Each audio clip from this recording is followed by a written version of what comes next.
There's an under-the-radar signing that I think makes quite a bit of sense for the Ravens. We're going to explore that in detail in this video. I did a mock draft earlier today. Go check that out if you haven't seen it yet. But I wasn't able to get a cornerback early in that draft, just the way the board was falling. And it made me start to explore other potential options that the Ravens could go to fill out that cornerback room if they don't draft a corner early. So we're going to talk about that. And I also wanted to explore the Odafe Oweh decision that the Ravens have. They don't have to make the decision this offseason, but he's in his final contract year. So we'll look into that decision, and I'll give my thoughts on what I would do and how I see this thing playing out. All that and more in today's episode of the Flock Rundown. Ravens Flock. The Flock Rundown is the place to be. Motionless brainwaves attempt to swim their way to sense, can't tame the untamed. You guys have to hear about this new site called Penalty Verdict. This is a game changer for football fans. You can now vote on penalty calls in real time for both NFL and college football. No more screaming at the TV with nobody listening. Now your opinion counts. You'll get to engage with a community of fans who care about fair play and accountability as much as you do. Penalty Verdict lets you unlock a whole new dimension of sports with real-time polling on referees, players, and teams. You can dive into data-driven insights to have more informed discussions about what's happening on the field. Penalty Verdict is still in development, and the best part is they need to hear your feedback. What features would you like to see in the app for next football season? Head to the description of this video or the pinned comment to visit Penalty Verdict and share your ideas today. You can also visit link.penaltyverdict.com/theflockrundown.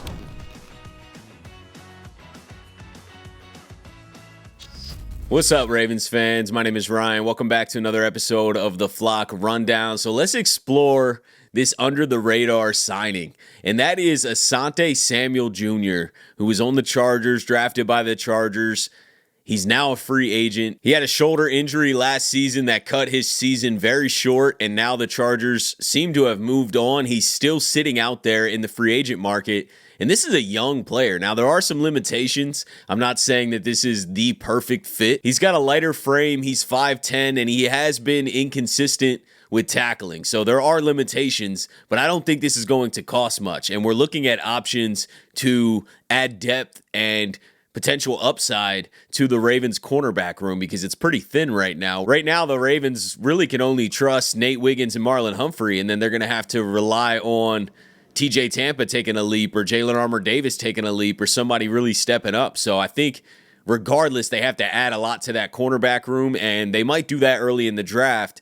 But another option is Asante Samuel Jr., who's young. This guy has a ton of upside. He's already proven that he can be a ball hawk. He's solid in coverage. He has 6 interceptions already in his young career. You know, outside of the tackling struggles, Asante Samuel Jr. is a solid corner. He got off to a really hot start in his career, won Rookie of the Week multiple times. He had 3 interceptions on Trevor Lawrence in a playoff game. But like I said, he did struggle with tackling, and then he had that shoulder injury last year, which cut his season short in Week 6, and we haven't seen him since. So he is coming off of a shoulder injury with a lighter frame. That is the concern I think teams are having because it's not his coverage ability or his instincts to go find the ball. He's good in coverage. And I really think that Asante Samuel Jr. is going to be very, very cheap. It might be a short-term deal. You know, I don't think he's going to be cheap long-term, but he's going to sign a short prove-it deal. And I really think this is a smart buy low option, you know, low risk option for the Ravens to bring a guy in who has a lot of upside. He's already proven that he can play at a high level in this league. And I think adding him to the Baltimore Ravens cornerback room where he's not going to be relied on as, you know, a consistent outside starter. It's not like I'm saying sign Asante Samuel Jr. and put him opposite of Wiggins and don't even have a rotation. I'm really high on TJ Tampa as well, and we may draft a young guy too. But Asante Samuel Jr. would provide great depth while also having a lot of upside for the future. He's only 25 years old, so get him on a bargain deal right now, coming off the injury, take a low-risk bet on him, add depth to this cornerback room. If it works out and he gets back to where he was or even better, you know, he could develop and become better than he even was, then the Ravens can keep him there long term, or they let him go and they get a nice comp pick if he signs a bigger deal. I just think it's a nice, smart, way to add depth to this room while also having a lot of upside. There's some veteran corners out there too that I'm not against. A lot of people are talking about Stephon Gilmore or bringing back Tre'Davious White. I'm not against adding a veteran that has had experience to come and fill out this cornerback room, but I think Asante Samuel Jr. fills a couple different needs. You add depth to the cornerback room, but you also could potentially have a guy that's here for multiple years. And it would also take some pressure off needing to draft a corner early because, like I said in the intro, I did a mock draft earlier today, and the way the board was falling, I had to go a different direction. I would have had to reach for a corner, and it left me wondering, like, what if the Ravens, and it might not be the cornerback position, but what if the Ravens can't fill a position of need early in the draft? We do have a couple crucial needs. O-line, I think, is still a big need. Edge is a big need. We still need another safety to add to the mix. We need another corner. These are all needs. Maybe a wide receiver. You can't get all those guys early in the draft. You're going to have some of those later.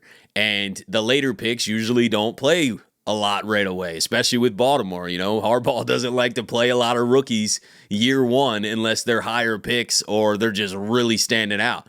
So I think adding another corner through free agency for cheap makes a lot of sense. And Asante Samuel Jr. has upside as well. So I hope the Ravens go make that move. I know a lot of people are still dreaming about Jair Alexander edition and things like that, but he's still on the Packers. And from everything I'm reading and understanding, they're holding on to him. So if Jair gets released, we're definitely going to explore that option as well. I'm not writing off that dream scenario. I think Jair would be more of a immediate starter role. I'm not talking about Asante Samuel Jr. in a starting role right away. It's just competition. It's depth with a ton of upside because he's already proven to be a ball hawk early in his career. Yes, he had a shoulder injury. Yes, he's got a lighter frame, so there are some risks there, but he's not going to cost much, and he's probably going to sign a prove-it deal. So let's buy low. The Ravens love to get bargain deals. I think you could really get a bargain deal on a player who still has a ton of upside left in his career. I don't think Asante Samuel Jr.'s NFL career is done. I think his best days are still ahead of him, and I'd like to see that in Baltimore. Now let's shift gears to Odafe Oweh. Odafe Oweh is in his final year of his fifth-year team option that the Ravens picked up last year. So this is the last year that the Ravens have the rights to Odafe Oweh without franchise tagging him. We're going down that road, which franchise tagging a pass rusher is extremely expensive. So I don't see the Ravens franchise tagging him unless it's just to buy some time to negotiate a deal. But there is a decision to be made, and I really don't expect that decision to be made this offseason. It definitely could be. They could extend him. If they're not going to extend him, then we're not going to hear anything, and we're just going to let Odafe Oweh play out that final year.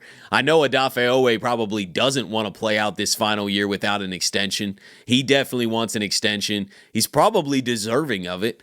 I've really been thinking about this, and I've been kind of hard on Odafe Oweh early in his career. Not really him personally, but just as a first-round pick, as a pass rusher on this Ravens defense, we just as a fans really want production quickly. You know what I mean? And Odafe Oweh was someone that needed some time, and when we drafted him, we heard that. We heard that he's a raw prospect. He's an athletic freak, but wasn't putting up big numbers at Penn State either. And a lot of people weren't expecting immediate production, and we didn't get immediate production. We got a lot of close sacks and a lot of close big plays for a while. But last year, he had his best season, and he is getting better year after year. You could just even look at the numbers, but also the tape. I mean, he looks a lot more polished right now than he did when he obviously came into the league. So I think Odafe Oweh is continuing to rise. I don't think that he's done because he's young in his football career. He wasn't playing football for a long time before this. He has a very similar story to David Ojabo. So they're newer to football, and therefore, it takes a little bit more time, I think, for some of those guys to really get going and reach their peak potential, reach their prime level. And Odafe Oweh is not even at his prime level. He's got better years ahead of him. And I really don't want to see the Ravens lose him.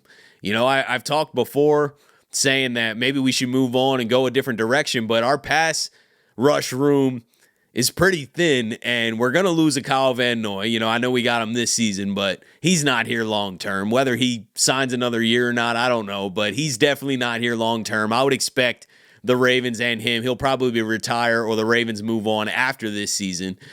Who knows what we're getting with David Ojabo? I'm praying for a leap, but David Ojabo has been disappointing. You know, even when he was healthy last season, he couldn't find his way onto the field. So that's been a disappointing second-round pick. Odafe Oweh, on the other hand, has been our best pass rusher. He's getting better year after year after year. And I know we got Tavius Robinson, but he fills kind of a different role. You know, I think he will provide pass rush production, but he's also an elite run defender. And I think Odafe Oweh is our best, like, true pass rusher right now.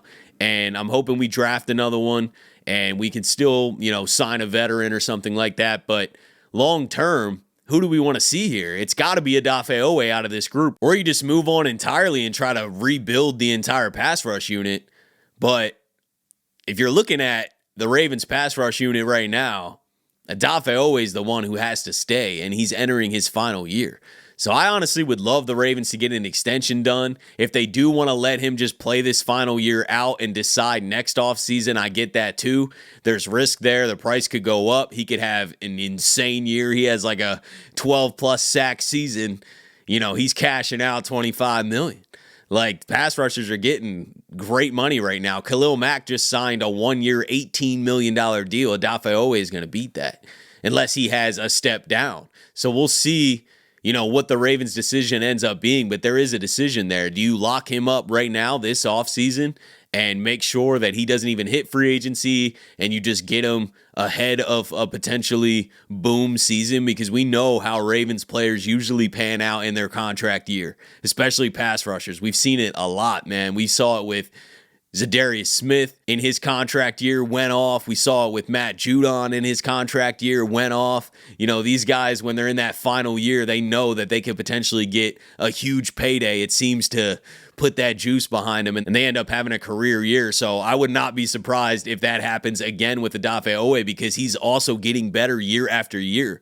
And I really just don't want to lose him. At this point, I think we could upgrade the pass rush room, no doubt. I wouldn't mind drafting an edge in round 1. I wouldn't mind being aggressive to try and get an edge over the next year or two. I think we do need to upgrade this room, but losing Odafe Oweh would hurt this room quite a bit. So I think we can upgrade this room and also keep Odafe Oweh. Now, I don't know what that would cost. It's definitely not going to be cheap, probably around $20 million or more.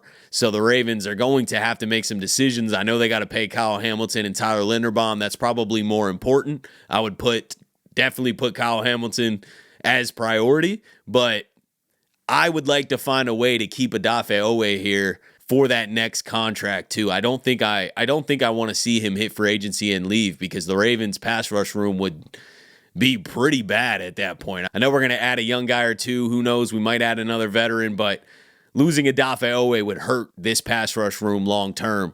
And even if Odafe Oweh doesn't end up being our best pass rusher, I think he'd be a great sidekick on the other side. You know, I definitely just think Odafe Oweh's best years are still ahead of him, and I want that to be in a Ravens uniform. But let me know what you guys would do. What do you think about Odafe Oweh? What do you think about adding a veteran corner or an Asante Samuel Jr.? Does that make sense to you? Let me know what you guys are thinking. I appreciate you, as always, for tuning in to another episode of the Flock Rundown. Have a beautiful rest of your day, and I'll let the greatest linebacker in the history of the game take us out. Ravens Flock. The Flock Rundown is the place to be. My man Ryan has been a lifelong Ravens fan since he was born. The Flock Rundown. Nothing gets better than waking up and wondering how high we can fly. Tune in. Motionless brainwaves attempt to swim their way to sense, can't tame the untamed.